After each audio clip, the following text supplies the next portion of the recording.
lestari. Mau cobain Singosari Kediri Kutingono.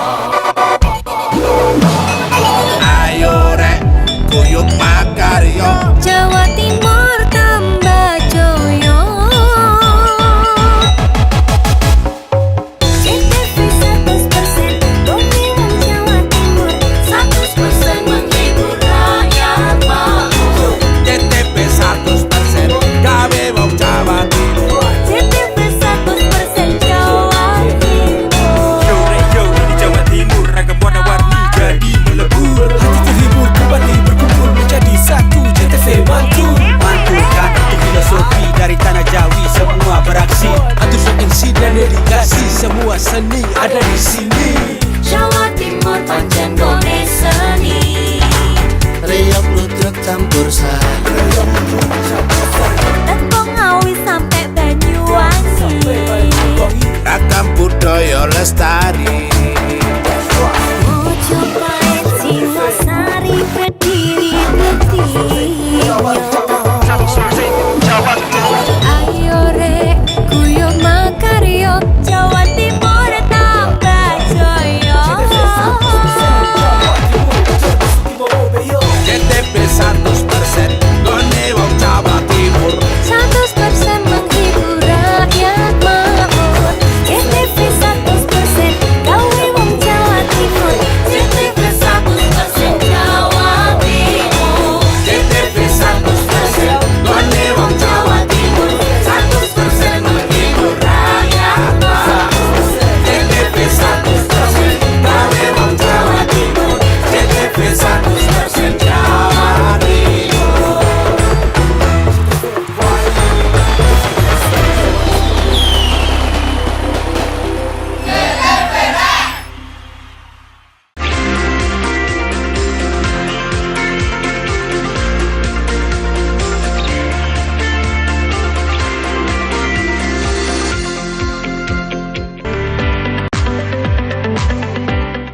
Selamat malam pemirsa JTV yang ada di rumah dan di mana saja berada. Kembali lagi di program Solusi Bisnis bersama saya Dela Gunaputra.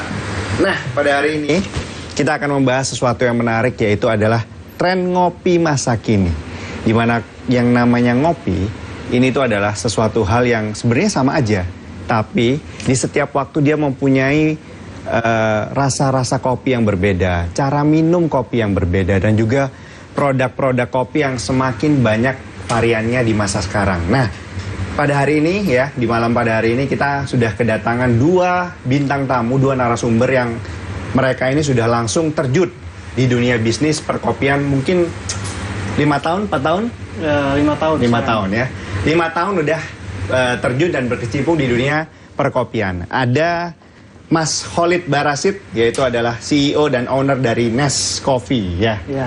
Never Ending Story Coffee ya, benar ya. Oke, terus juga ada Mas Rigel Ervinosa atau Mas Vino, yaitu owner Mark Coffee Roastery. Ya. Halo, apa kabar? Malam.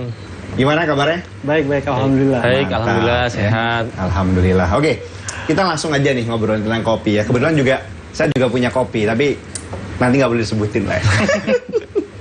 Oke, kalau ngobrolin kopi ya, sebenarnya kan kalau ngopi itu dari dulu itu ya sama aja kan, yang namanya ngopi ya kita minum kopi gitu kan. Tapi di setiap waktu itu ada masanya, di setiap masa ada waktunya gitu kan.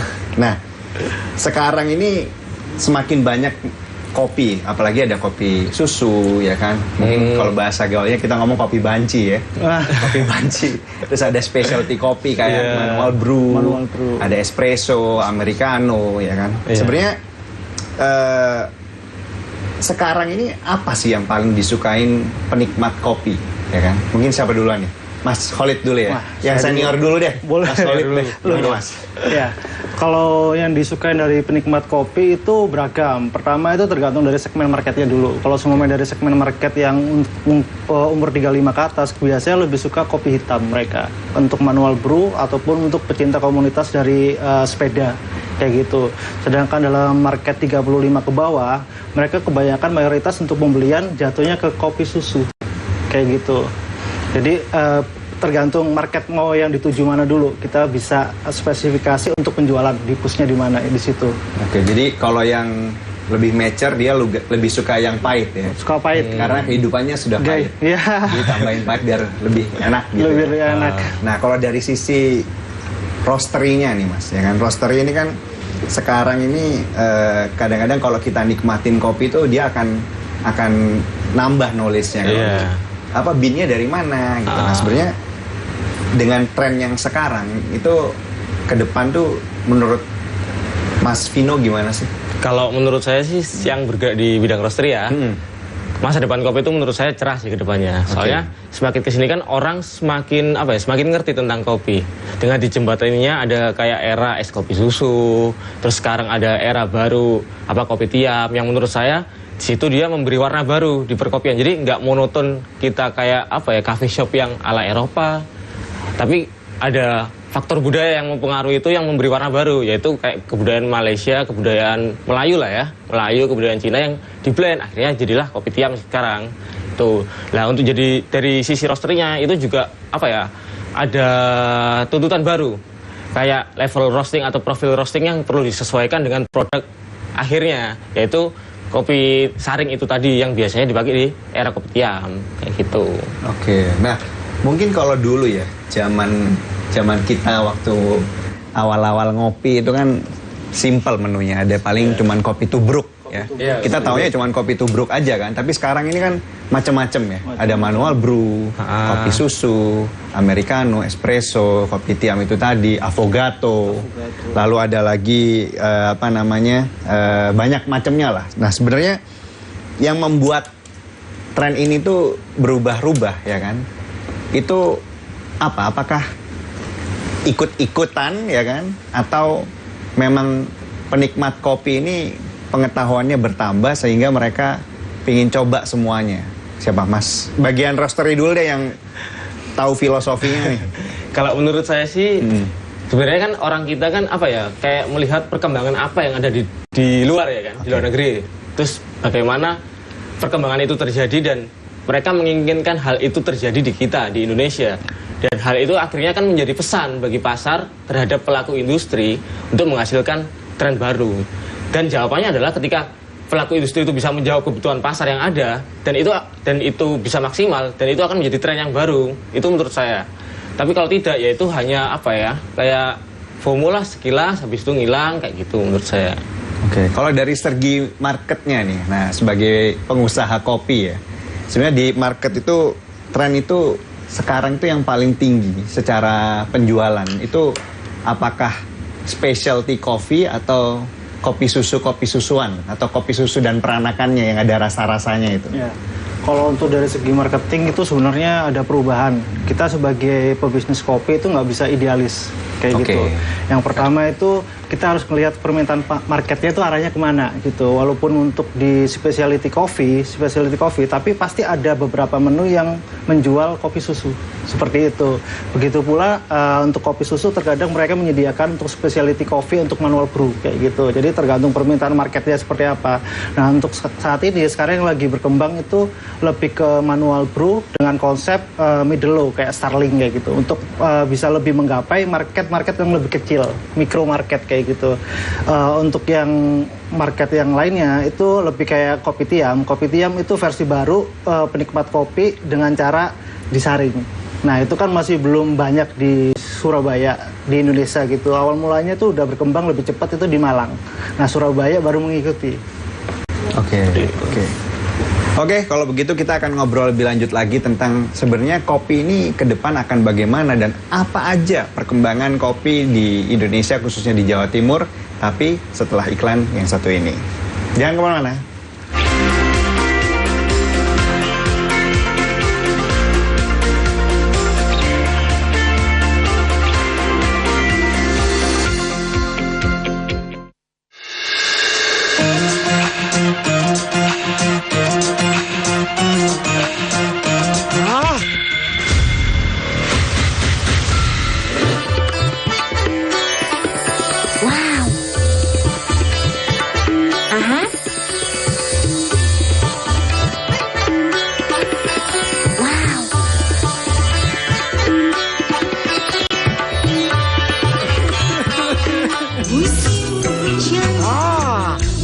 Stop suaranya.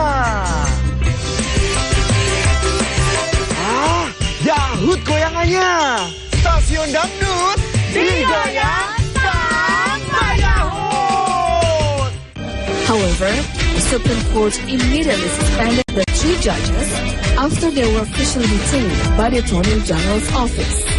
The war has displaced around 90% of Gaza's 2.3 million population. Hundreds of thousands are now living in tent camps along the coast. This was done to show solidarity and support for Baito State Elementary School for teacher Supriani, who is currently on trial for alleged abuse against her student.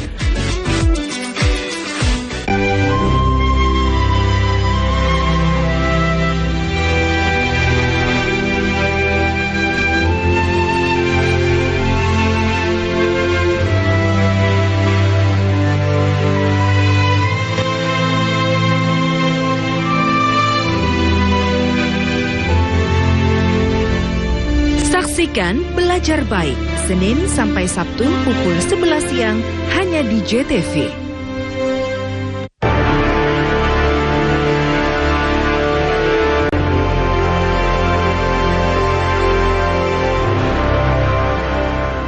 Cindy. Nomor hiji, coba. Saiki wayahe lur. Oh, nomor loro. Yuk, nonton pojok kampung. Oke, nomor 3. Beritane wong Jawa Timur.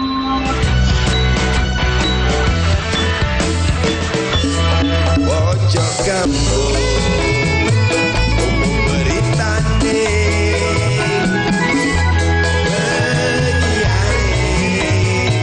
yo ayu rupane.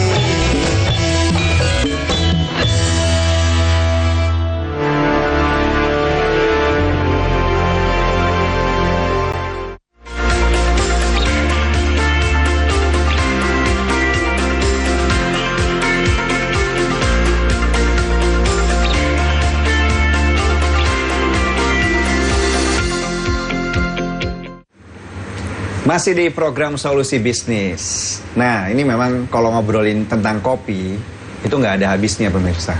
Tapi sayangnya di sini kok nggak ada kopinya. Harusnya kita ada kopinya di sini ya. Iya. Nggak dibawain tadi ya. Wah itu. Ya. Takutnya kena sponsor.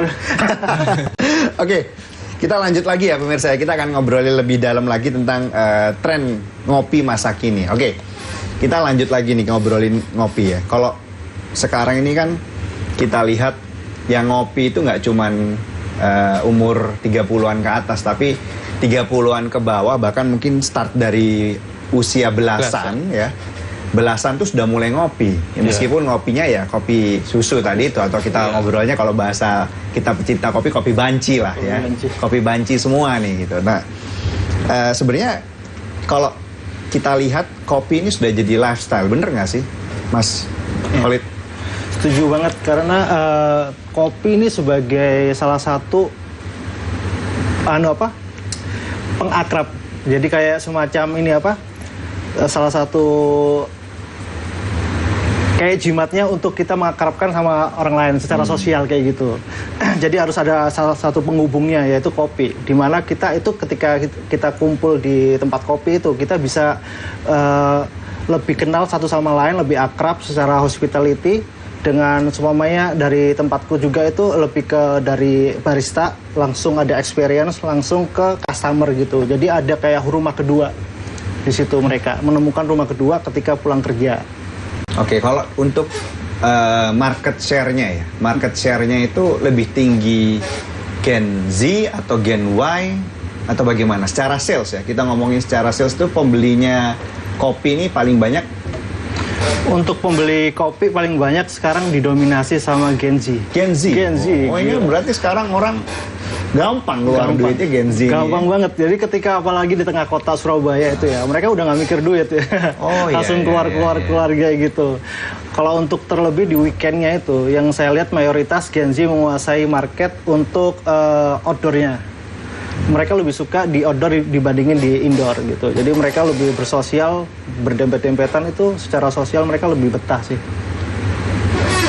Oke, nah kalau ngobrolin tentang generasi Zilenial ya. Kalau kita kan milenial. Zilenialnya lebih muda lagi daripada kita nih ya. Mereka tuh paling suka kopi apa, Mas Vino? Kalau di era-era sekarang sih apa ya?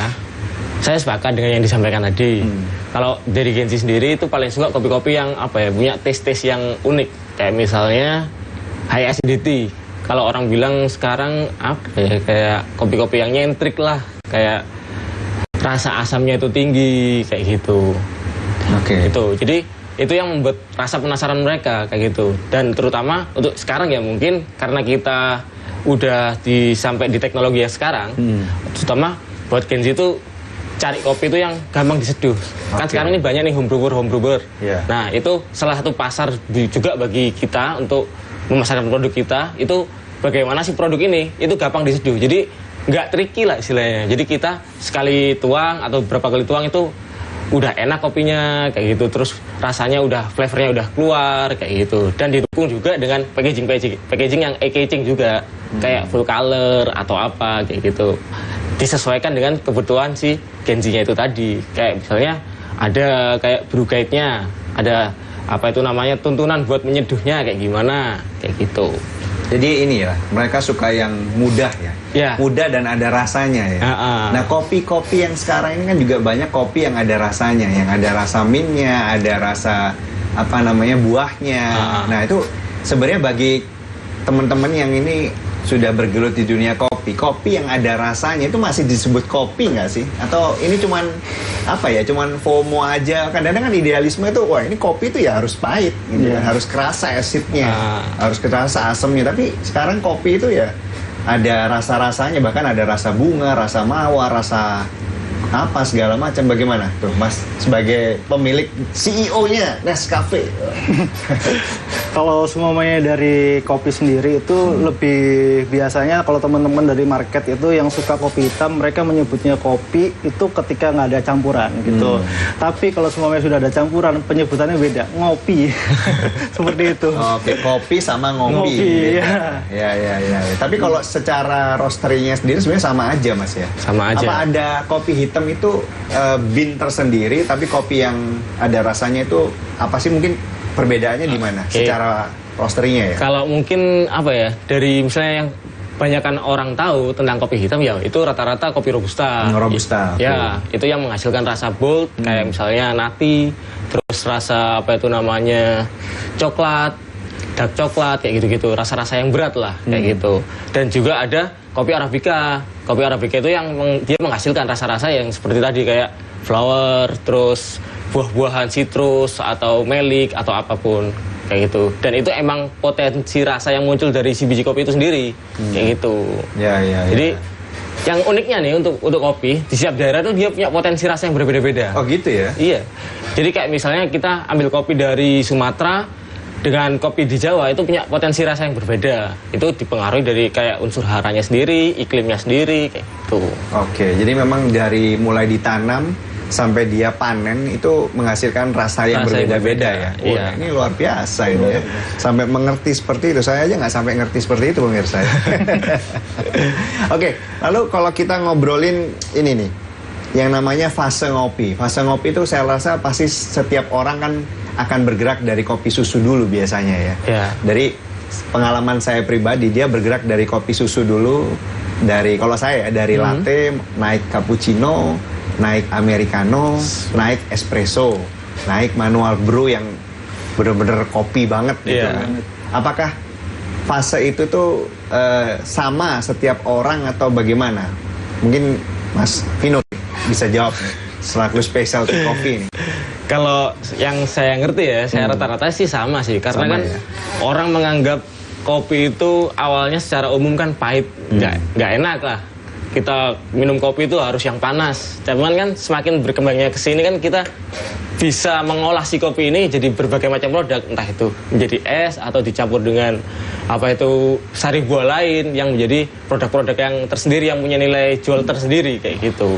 Jadi untuk awal rata-rata ya orang mengenal untuk paling apa ya, paling ringan, paling mudah, paling bisa untuk kita sampaikan ya melalui kopi susu. Karena itu yang paling mudah untuk diterima sama masyarakat. Itu sih menurut saya. Oke, kalau kopi rasa buah ya kan, atau kopi fruity Di market itu seperti apa sih Mas Khalid? Kalau untuk kopi rasa fruity untuk kayak manual brew ya, bukannya dari biji kopinya sendiri, itu ada tambahan sirupnya itu.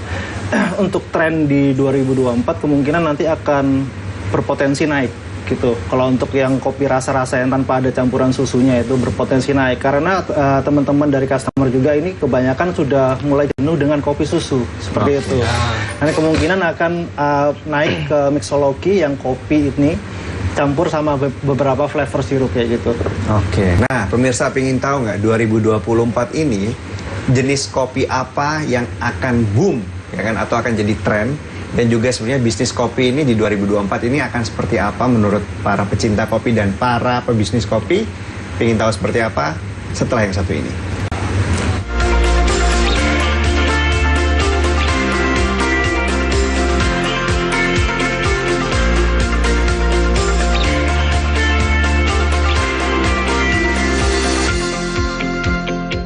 Pelasian ini terus melaju hingga akhirnya rider Ducati Pramac ini finish di posisi pertama. Pembalap McLaren Lando Norris mendominasi balapan sejak mulai start hingga finish.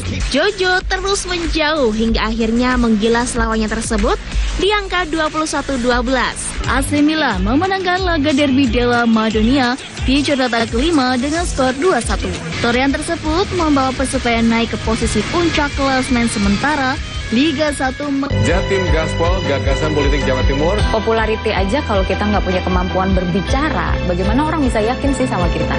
Ini membutuhkan kerjasama yang baik lah antara elemen pemerintah sebagai eksekutif gitu dengan kami yang ada di legislatif. Kita ketemu untuk membicarakan hal-hal bagi kebaikan banyak orang. Kalau ditoto dengan baik, mungkin energi yang dikeluarkannya mustahab, mungkin hal-hal itu bisa dicegah. Supaya kedepannya memang benar-benar diperhatikan.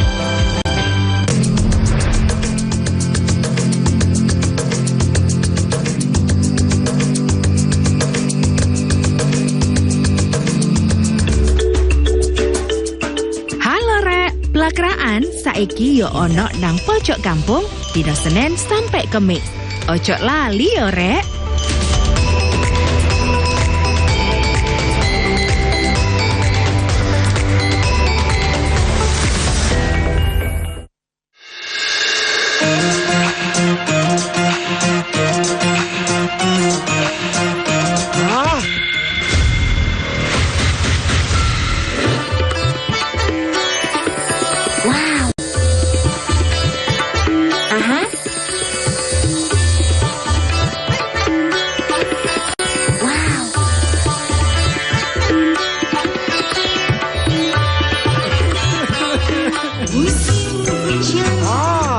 Mantap suaranya. Dahut goyangannya. Stasiun Dangdut digoyang sampai dahut. However, the Supreme Court immediately suspended the 3 judges after they were officially detained by the Attorney General's office. The war has displaced around 90% of Gaza's 2.3 million population. Hundreds of thousands are now living in tent camps along the coast. This was done to show solidarity and support for Baito State Elementary School for teacher Supriani, who is currently on trial for alleged abuse against her student.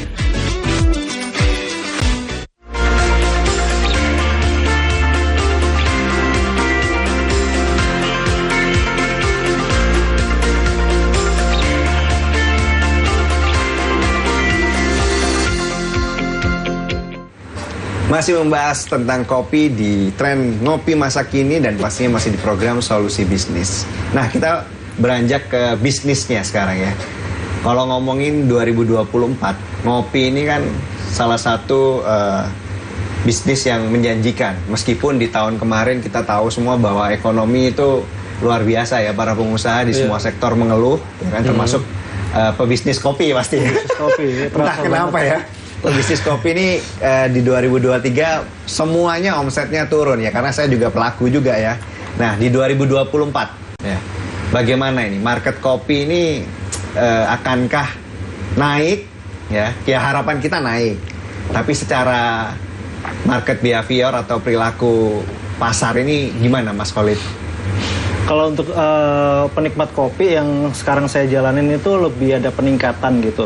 Peningkatan karena pertama itu dari pengetahuan edukasi ya, edukasi dari beberapa teman-teman brewer juga itu mereka memberikan edukasi ke customer, entah itu dari beberapa tempat. Setelah itu mereka datang ke tempat kita pun itu mereka udah tahu, nah inilah kopi yang khas Indonesia gitu. Jadi mereka suka juga kayak gitu. Kalau untuk yang kedepannya itu untuk potensi bisnis ya, potensi bisnis itu cukup besar. Cuman gara-gara kejadian yang tahun 2019 sama 2020 pandemi kemarin itu, aku mempunyai plan B gitu. Jadi setiap perusahaan kan harus punya plan B. Kenapa? Ketika nanti ada penurunan market, itu kan ada strategi lain kayak gitu yang harus disiapkan. Kayak contohnya dengan adanya Nescoffee yang sekarang itu ada di backup sama makanan berat. Karena kita menjelang puasaan. Nembaknya di situ karena beberapa market ketika kita puasaan sugestinya pasti puasaan kopi asam lambung, padahal enggak kayak gitu. Makanya di backup dengan jual makanan seperti itu. Jadi untuk mengimbangi stabil omset. Ya. Tadi juga di belakang layar saya juga ngobrol sama Mas Vino terkait kelangkaan binnya ya. Kelangkaan binnya ini karena 2 tahun kemarin pandemi ya, 3 tahun kemarin pandemi, lalu dampak pandemi itu baru kerasa sekarang. Itu secara bisnis gimana sih Mas Vino? Kan ngaruh banget seharusnya ya. Seharusnya ngaruh. Kalau menurut saya sih dari segi bisnis itu sangat berpengaruh karena otomatis kalau terjadi kelangkaan bahan, harga bahan baku kan otomatis jadi naik. Dan yang menjadi PR bagi kita adalah mendeliver itu ke end user. Bagaimana end user itu mengerti bahwa kalau harga bahan baku tuh emang sebenarnya itu naik kayak gitu. Jadi sebenarnya kita nggak cuma melulu cari untung kayak gitu. Jadi kan ada sisi lain di mana kita harus ngeedukasi si end user ini, si customer, bagaimana mereka tahu tentang kopi, bagaimana mereka tahu tentang industrinya kayak gitu. Sedangkan kelangkaan yang terjadi sekarang itu merupakan dampak dari perubahan iklim yang sangat drastis di tahun kemarin. Kan kita tahu sendiri tahun kemarin kan sempat terjadi kayak waktu musim hujan malah panas, waktu musim panas malah sering turun hujan. Nah itu cukup berpengaruh pada proses kopi di pertaniannya kayak gitu. Jadi entah itu di proses penanamannya waktu dia berbunga terus kena hujan kan otomatis jadi rontok. Nah itu mempengaruhi proses panennya kayak gitu. Dan ada juga dampak dari luar negeri kayak misalnya beberapa negara yang mengalami gagal panen. Akhirnya banyak stok lokal dari Indonesia yang dibawa ke luar negeri sehingga stok dalam negerinya sendiri yang malah berkurang. Nah itu yang menyebabkan kenaikan harga bahan baku kopi itu sendiri. Bahkan sampai hampir 100% kenaikannya. Oh iya, memang kemarin 30.000 sekarang 65.000 ya per kilonya ya. Itu sakit banget. Sakit banget. Untuk roaster itu bagaimana ini ngedelivernya gitu. Baru market harganya ya udah 15.000 ya kan sampai 30.000, 40.000 maksimal ya kan gitu kan. Kalau 15.000 banyakin airnya, 40.000 kopinya banyak gitu. Nah, kalau tentang mungkin kemarin kita sempat kopi lokal ini kan sempat naik daun ya di awal tahun karena memboikot tuh, ada aksi boikot kopi internasional kan. Saya rasa itu cukup menaikkan market kopi lokal. Orang pada stop ngopi kopi yang berlabel internasional, mereka pindah semua berboyong-boyong untuk nyobain kopi lokal. Akhirnya timbullah Starling itu tadi kan. Starling. Nah, itu apakah akan bertahan? Ya kan fenomena ini ya kan ataukah akan ya hype trend aja atau bubble market gimana Mas Khalid? Saya dulu. Ya, Mas Khalid deh. Kalau semuanya dari saya yang amatin itu tergantung regulasi pemerintah gitu. Saya lihat karena itu kan biasanya menggunakan trotoar. Nah, trotoar itu kan berpengaruh sama regulasi aturan pemerintah juga. Kalau semuanya dari pihak pemerintah memperbolehkan untuk jualan Starling lebih leluasa, bakal banyak Starling yang berjajaran di jalan-jalan gitu. Itu awal mulanya dilakukan sama beberapa brand besar ya, dikarenakan mereka ada kebutuhan untuk mencapai target bulanan dan harian itu. Dan salah satunya juga strategi untuk marketing juga, brand awareness kayak gitu. Tapi seiring berjalannya waktu digunakan untuk beberapa teman brewer itu untuk nambah penghasilan seperti itu. Nah untuk kedepannya juga itu nanti dilihat regulasi dari pemerintah. Kalau semuanya ada beberapa tempat yang bisa diajak kerjasama dengan pemerintahan yang sekarang, kemungkinan bisa jangka panjang. Oke. Kalau untuk berjualan, konsep berjualan ya di 2024 ini apa yang akan dilakukan teman-teman pebisnis kopi ya kan? Kalau mungkin para brewer mencoba maju ke depan dengan bikin Starling ya kan? Tapi teman-teman ini inovasi apa lagi yang akan disajikan untuk para penikmat kopi, Mas Vino? Kalau inovasi sih mungkin apa ya, kita lebih melihat ke kebutuhan pasarnya aja sih, kayak gitu. Minimal menjawab kebutuhan itu dulu. Karena kalau di era sekarang, aku lihatnya kalau dari pasar itu mengarah ke mereka yang mencari customer experience, kayak gitu. Jadi bagaimana ketika dia masuk ke sebuah kedai kopi atau sebuah coffee shop, dia benar-benar mendapatkan service yang apa ya, great service yang sesuai, kayak gitu. Jadi ketika mereka pulang dari situ, mereka mendapat kesan, oh aku merasakan ketika misalnya di Nescafe, ternyata rasanya enak, terus baristanya ramah, terus habis itu tempatnya bersih, kayak gitu-gitu. Arahnya ke situ dulu sih menurutku. Oke, berarti pengalaman ngopi ya, atau experience-nya. Nah, kalau dari Mas Khalid ini denger-denger nih kan, Nescafe-nya ini memberikan pengalaman yang berbeda sama pengunjungnya. Disapa dengan baik, disajikan atraksi kopinya, halo apa kabar, segala macam, ditanyain kamu sudah punya pacar apa belum, gitu ya. Gimana hari kamu? Apakah seperti itu atau memang penting ya yang namanya experience kopi untuk para penikmat kopi? Kadang-kadang orang ngopi ya, aku pengen ngopi ngobrolin bisnis, tapi disapa, ditreatment dengan baik, disajikan atraksi kopi ketika mereka brewing, itu penting nggak sih?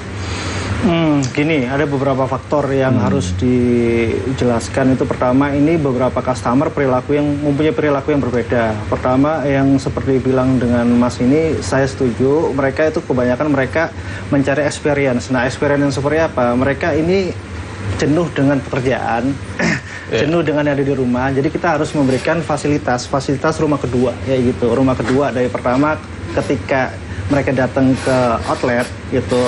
Mereka dapat sambutan, senyuman yang ramah, bagaimana kita menyapa mereka, bagaimana kita mengenal nama mereka, seperti itu.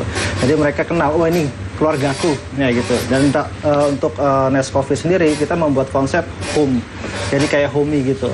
Jadi dengan open bar kayak gitu, yang harapannya kita bisa membaur dari beberapa teman barista sama customer, nggak ada pembatas, seperti itu.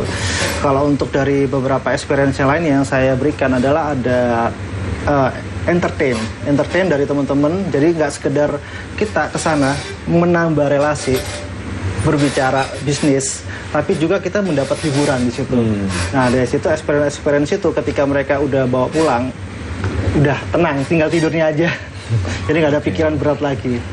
Ya. Jadi kalau secara secara hati ke hati itu lebih ngena ya buat para customer ya. Oke. Nah, kalau dari Mas Vino sendiri, Mas Vino, kalau kita ngobrolin kopi ini kan banyak macam dan banyak varian juga. Lalu dengan segini banyaknya ya kedai kopi di Jawa Timur, khususnya Surabaya, ini masih jadi suatu market yang seksi nggak sih? Saya rasa sih cukup seksi dengan hadirnya tadi kan sempat disampaikan mengenai Starling ya. Minimal dengan adanya Starling itu seenggaknya tugas kita atau jobdesk kita untuk mengedukasi masyarakat tentang bagaimana kopi itu dan kopi itu jenisnya apa aja, itu kan seenggaknya lebih cepat terdeliver. Jadi orang-orang yang mau ke coffee shop, mau ke kedai kopi itu udah nggak minder lagi, nggak mikir lagi, nggak takut mahal atau nggak takut rasanya kayak gimana, nggak sesuai ekspektasi dia, karena udah dibantu nih sama teman-teman dari Starling kayak gitu. Jadi orang-orang yang awam tuh semakin ngerti tentang kopi. Jadi kopi itu nggak melulu tentang kopi tubruk. Ada kopi Arabica, ada kopi Robusta, ada kopi mocktail, ada es kopi susu. Bahkan sekarang ada yang baru kayak kopi tiam itu tadi. Oke, tapi ngerusak harga nggak dengan adanya fenomena Starling itu tadi? Karena kan pasti mereka secara HPP lebih murah, ya kan? Lalu secara harga juga pasti lebih murah. Nah, teman-teman yang udah bondonya luar biasa ini kan pasti kan wah ada pesaing baru nih gitu kan. Gimana tuh Mas Holid? Kalau dari saya sendiri karena sebenarnya Starling itu punya market sendiri gitu. Begitu pula dengan Nescoffee gitu kan. Kita menargetkan market yang middle up di mana itu dengan selisih harganya cukup jauh juga. Kita dimain di antara 30 ke atas seperti itu. Dengan 30 ke atas itu otomatis kita mempunyai experience yang berbeda seperti yang dibicarakan sama Mas Vino. Mas Vino, itu kan experience yang diberikan kan tentang edukasi kopi. Sedangkan yang diberikan nama Nescoffee itu salah satunya fasilitas. Dari fasilitas entertain, fasilitas AC, fasilitas tempat duduk sofa, kayak gitu. Oke, nah itu tadi kan kalau kita sudah ngobrolin perihal bisnisnya, di dalam bisnisnya, kita nanti akan lebih dalam lagi tentang suka duka berbisnis kopi dengan tren yang berubah-ubah seperti saat ini. Menarik kan? Tunggu aja dulu ya, setelah yang satu ini.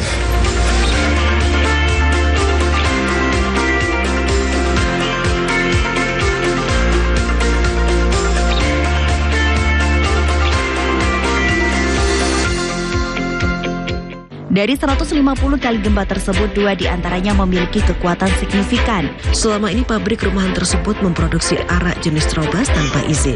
Untuk keripik singkong dan jagung ini sangat murah meriah. 5 kapal penumpang ini diberangkatkan secara bergiliran sejak pagi hingga petang. Para tersangka memalsukan beras SPHP yang dikemas menjadi beras premium. Dugaan sementara kebakaran dipicu oleh korsleting kelistrikan mobil. Saksikan Jatim Awan hanya di JTV. However, the Supreme Court immediately suspended the 3 judges after they were officially detained by the Attorney General's office. The war has displaced around 90% of Gaza's 2.3 million population.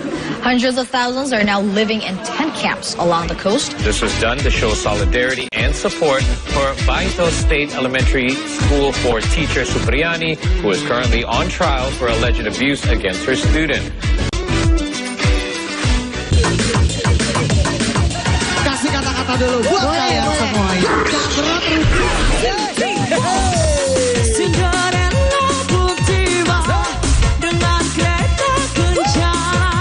Saya mau bacain zodiak buat kalian semuanya. Zodiak. Buat zodiak yang Leo.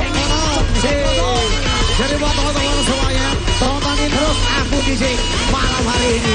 Tiap hari jam 11 sampai jam 12 buat kalian semuanya yang di rumah. Yes.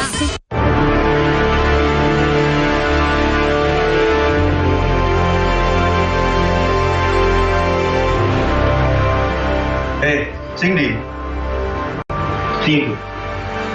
Nomor 1, coba. Saiki wayai lur. Oh, nomor loro. Yuk nonton pojok kampung. Oke, nomor 3. Beritane wong Jawa Timur.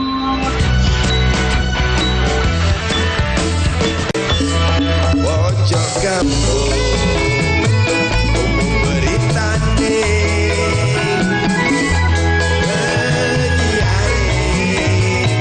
yo ayu rupane.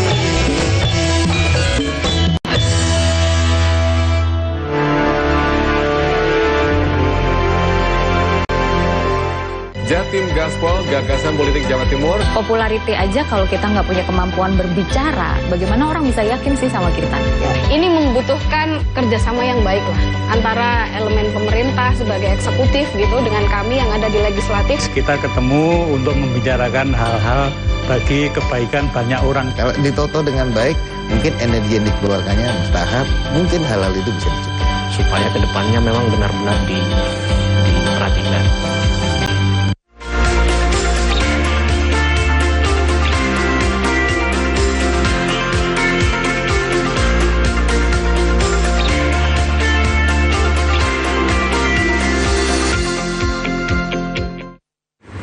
Menjadi pebisnis kopi tidak hanya suka, tapi juga ada dukanya. Dan yang pastinya yang namanya konsumen, tidak semuanya happy. Kadang mereka komplain, kadang mereka mengeluh. Tapi itulah yang namanya lika-liku dunia bisnis. Nah, Mas Holid, ya kan?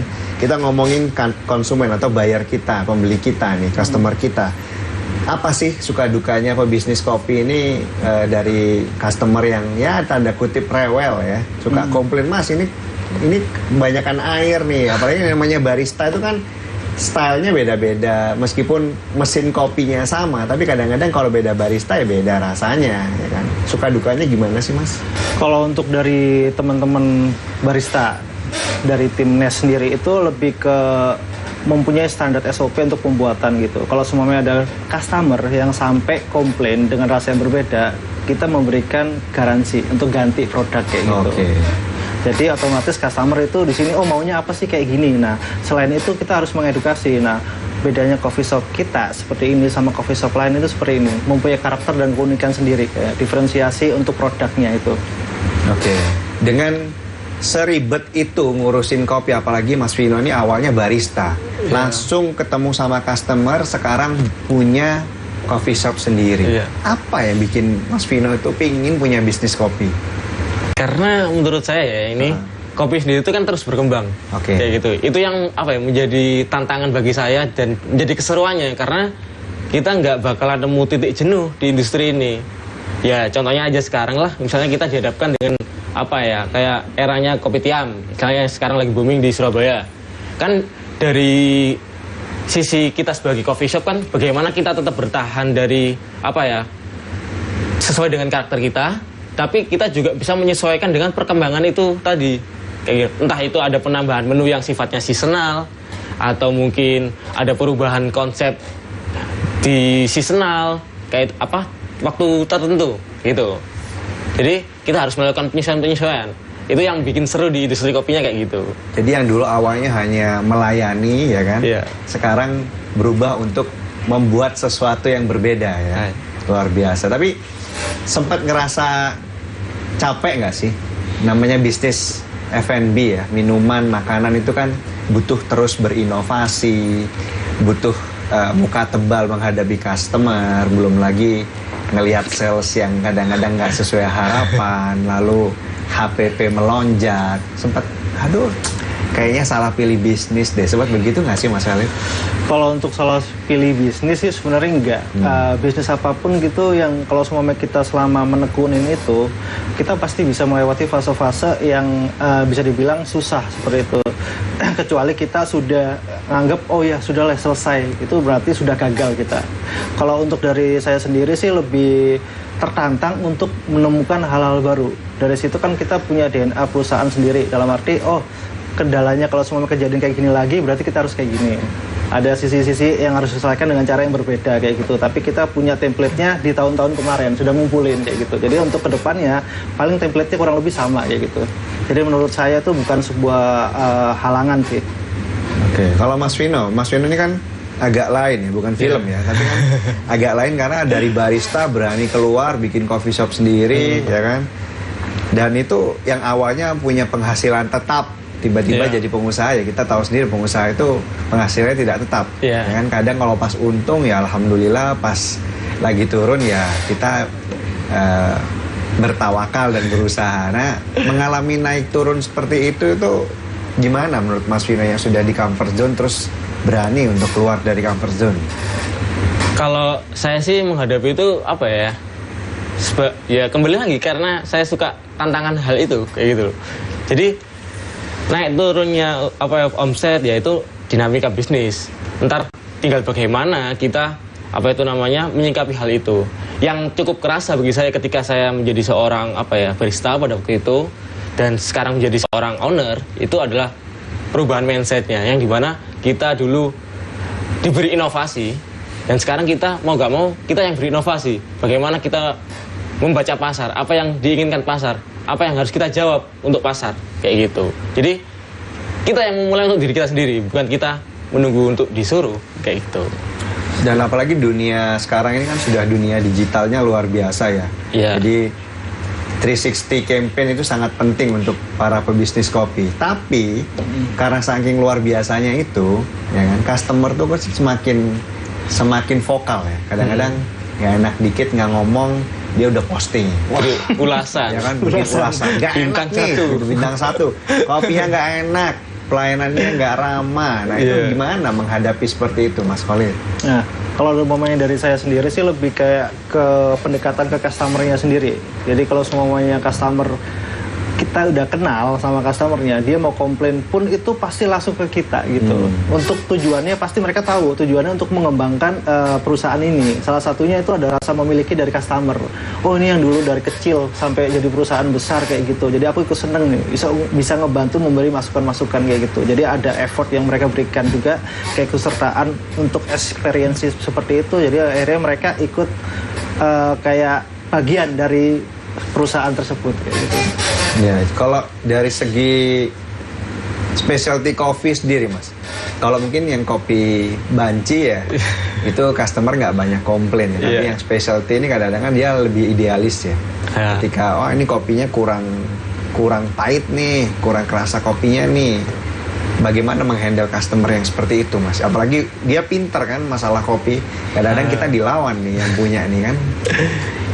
Kalau sepengalaman saya sih, ketika kita ngebrew di hadapan orang, kan kita istilahnya untuk orang yang beli specialty, kita kan sama-sama orang tahu nih, kayak gitu. Jadi biasanya kita ambil pick point-nya itu di awal dulu. Jadi beri first impression yang menarik, yang baik bagi si customer ini. Entah kita berupa tadi sapaan atau bahasan-bahasan yang sekiranya nyaman untuk dibahas berdua ketika berada di meja bar. Seperti itu. Lah, setelah dari itu, ketika kita mengalami kendala seperti komplain atau apa, sama seperti yang disampaikan oleh Mas Khalid tadi, mereka akan menyampaikan dengan sopan lah. Kayak, Mas ini tumben kok kopinya kayak gini, kayak gitu. Jadi nggak sampai merusak image perusahaan di luar, sampai memberi rating 1 di ulasan Google Maps, itu saya rasa belum sampai ke sana. Seenggaknya kan mereka komplain tuh nggak ke orang lain, langsung ke baristanya sendiri, kayak gitu. Karena udah punya pick point di awal yang kita udah ngikut chemistry-nya, kayak gitu. Tapi kadang-kadang kan sebagai pengusaha ini kita udah setting sedemikian rupa SOP, tapi yang namanya manusia ya, SDM itu kadang-kadang tidak sesuai dengan ekspektasi ya. Mungkin karena faktor kelelahan atau faktor kecapean, ada masalah rumah tangga. Nah, bagi para pengusaha kopi dengan customer yang semakin banyak, bagaimana memanage tim? Nah itu kan sangat penting, apalagi saya tahu sendiri bahwa tim itu keluar masuknya itu sangat mudah. Yang sana nawarin gaji lebih tinggi, udah mereka akan pindah kan gitu loh. Gimana Mas Vino? Kalau menurut saya sih kita memberi value value apa yang kita tawarkan ke tim. Misalnya, kamu kerja di sini, kamu akan mendapatkan misalnya benefit berupa entah itu ilmu, entah itu relasi, entah itu pengalamannya dia selama dia ngebar di situ. Jadi ada win-win solution antara si perusahaan sama si tim ini. Jadi kita sama-sama untung. Entah dia mendapatkan motivasinya hanya untuk ekonomi, seenggaknya kita cukupi di situ, kayak gitu. Jadi kita tanyain dulu apa yang mereka inginkan sebenarnya. Kalau emang dia pengen cari ilmu, ya kita beri ilmu, kita kasih belajar bareng, kita kasih edukasi kopi itu kayak gimana, SOP-nya kayak gimana, kayak gitu. Tapi kalau semua barista kayak Anda, ya kan, habis dari barista mau bikin kopi sendiri gimana tuh Mas? Saya rasa sih nggak masalah sih, nggak masalah. Soalnya kan emang kita di F&B udah tahu kalau rotasi itu emang cepet kayak gitu. Soalnya kan ya tahu sendiri lah fenomenanya kayak gimana kan, kayak gitu. Nah kita akan ngobrol lagi ya, bagaimana tips dari teman-teman pebisnis kopi ini buat para pemirsa di rumah yang mungkin kayaknya menarik juga nih bisnis kopi. Kita akan dengar bagaimana mereka memberikan tips dan trik untuk memulai bisnis kopi di tahun 2024 ini. Jangan kemana-mana, tetap di program Solusi Bisnis.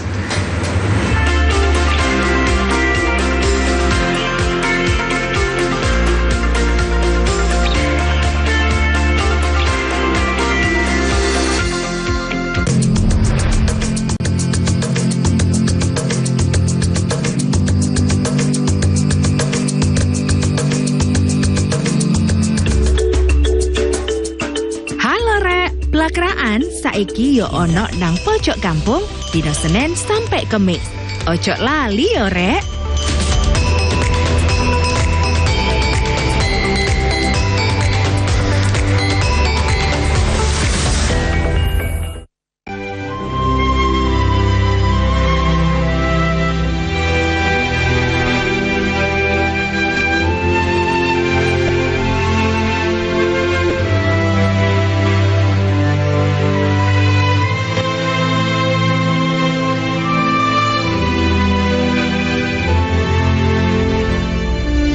Saksikan Belajar Baik, Senin sampai Sabtu pukul 11 siang hanya di JTV. Jatim Gaspol, gagasan politik Jawa Timur. Popularity aja kalau kita nggak punya kemampuan berbicara, bagaimana orang bisa yakin sih sama kita? Ini membutuhkan kerjasama yang baik lah antara elemen pemerintah sebagai eksekutif gitu dengan kami yang ada di legislatif. Kita ketemu untuk membicarakan hal-hal bagi kebaikan banyak orang. Kalau ditoto dengan baik, mungkin energi yang dikeluarkannya mustahab, mungkin hal-hal itu bisa dicegah. Supaya kedepannya memang benar-benar diperhatikan.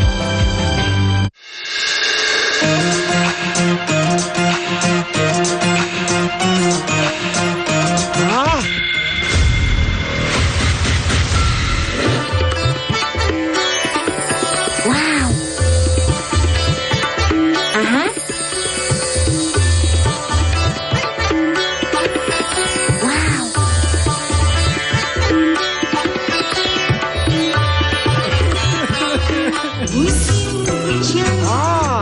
Mantap suaranya. Yahut goyangannya. Stasiun dangdut digoyang sama Yahut. Stasiun ini terus melaju hingga akhirnya rider Ducati Pramac ini finish di posisi pertama. Pembalap McLaren Lando Norris mendominasi balapan sejak mulai start hingga finish. Jojo terus menjauh hingga akhirnya menggilas lawannya tersebut di angka 21-12. AC Milan memenangkan laga derby della Madonia di catatan kelima dengan skor 2-1. Torehan tersebut membawa Persebaya naik ke posisi puncak klasemen sementara Liga 1.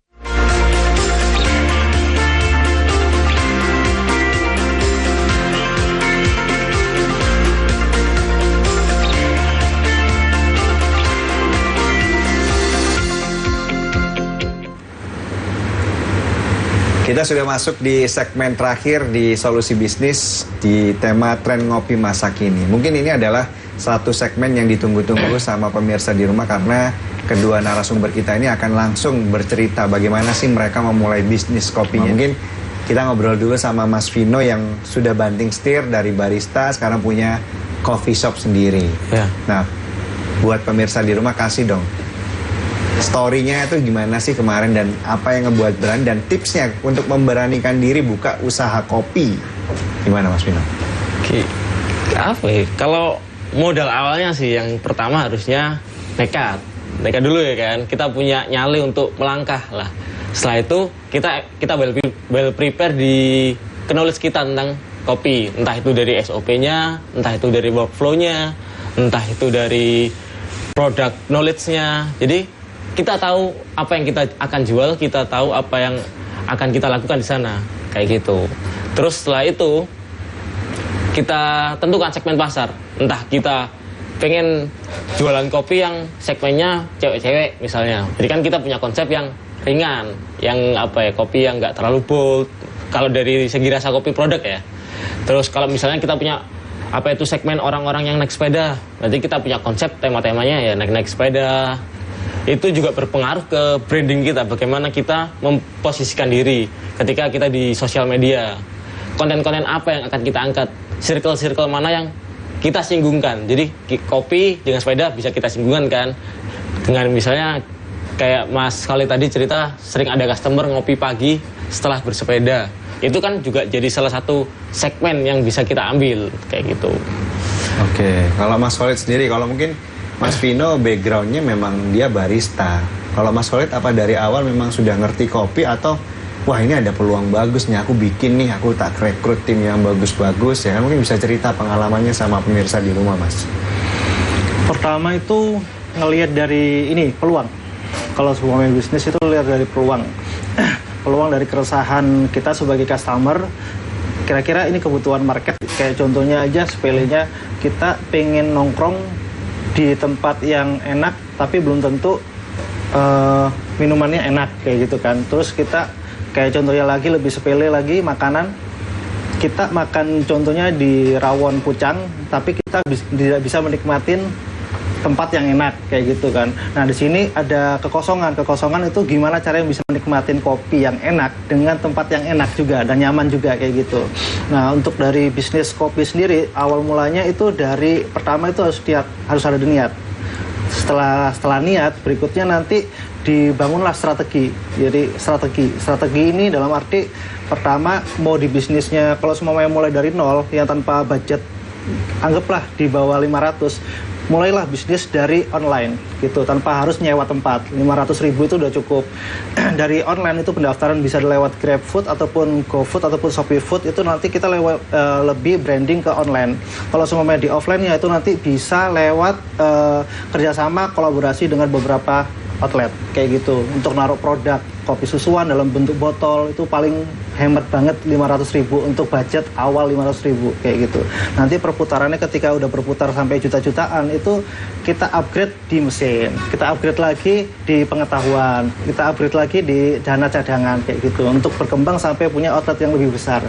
Oke, kalau ngomongin bisnisnya Mas Khalid sendiri, Never Ending Story Coffee, apa yang spesial? Mungkin cerita dong, sekalian promosi deh boleh. Kalau untuk dari Never Ending Story Coffee, kita punya 2 varian untuk espresso. Yang pertama kita espressonya itu untuk yang house blend. House blend itu campuran dari Robusta sama Arabica. Kalau untuk yang satunya itu kita ada di full Arabica. Jadi dari teman-teman ini yang sebelumnya di remarket ketintang ini, mereka lebih suka yang bodinya tebel kayak gitu kan. Tapi untuk market yang di tengah kota ini, mereka lebih suka yang light untuk kopinya. Makanya kita menghadirkan 2 varian gitu. Kalau untuk yang lainnya kita memberikan fasilitas untuk experience dari entah itu dari saya lihat dari marketnya itu orang Surabaya walaupun panas mereka lebih suka nongkrong di outdoor daripada di indoor ngerokok kayak gitu. Lebih suka di outdoor. Dari beberapa tempat kita itu kapasitas sekitar 150 outdoor semua kebanyakan kayak itu. Dan untuk fasilitas lainnya nanti kemungkinan kita akan adakan event-event untuk kedepannya gitu. Oke, kalau Mas Vino, langsung aja Mas Vino. Ngobrol nih sama pemirsa di rumah tentang Mark Coffee Roastery. Iya. Mana tuh Mas? Kalau Mark Coffee Roastery-nya sendiri itu berawalnya kan dari tahun kemarin. Nah, visi kita itu bagaimana kita bisa menyajikan kopi enak dengan harga murah dan gampang diseduh. Karena kita melihat pasar ada home brewer, orang yang apa ya, aku pengen ngopi tapi di rumah. Itu kalau saya melihat dari sisi roastery ya kan nggak munafik, pasar itu ada. Kita harus memenuhi pasar itu. Bagaimana orang ngopi di rumah yang apa ya, mungkin dia nggak apa ya, kurang mengetahui tentang kopi, tapi bagaimana dia bisa ngopi dengan enak, seperti kayak beli di kafe kayak gitu. Jadi istilahnya kita menjawab permasalahannya ada di situ kayak gitu. Dan tentu produk yang kami tawarkan ada beberapa produk yang misalnya produk impor. Jadi bagaimana customer itu merasakan kopi luar negeri, kopi impor, tapi dengan harga yang cukup murah kayak gitu. Ada beberapa produk misalnya dari Kolombia, India, Burundi, sama Brazil kayak gitu. Boleh sebutin mungkin sosial medianya Mas Khalid? Kalau untuk follow di mana? Kalau untuk sosial medianya itu namanya nes.coffee, ejaannya NESC, coffee. Kalau Mas Vino? Kalau saya di marl.coffee roastery. Tersedia juga di Tokopedia. Oh, mantap sekali. Alamatnya. Kalau untuk di Nes Coffee sendiri itu di Ngagel Timur nomor 32. Oke, Mas Vino? Kalau Marl Coffee ada di Jalan Kali Kepiting 117B, Kafrik 6, belakangnya SMK Negeri 5. Mantap sekali. Oke, kata-kata hari ini deh, closing statement. Mas Khalid, singkat padat jelas. Wah, jangan pernah menyerah akan masa depan. Gak ngopi, gak sakti. Wah, luar biasa. Ya, pemirsa, seru sekali pembicaraan kita pada hari ini tentang ngopi. Memang kopi ini adalah salah satu lifestyle yang tidak bisa lepas dari kehidupan kita sekarang. Gak ngopi, gak sakti. Memang kadang-kadang untuk sebuah ide yang cemerlang itu butuh kopi yang pahit. Karena pahit dikit nggak apa-apa. Yang penting tadi itu sakti, ya. Sampai ketemu lagi di program Solusi Bisnis berikutnya. Saya Dela Guna Putra, pamit undur diri. Wassalamualaikum warahmatullahi wabarakatuh.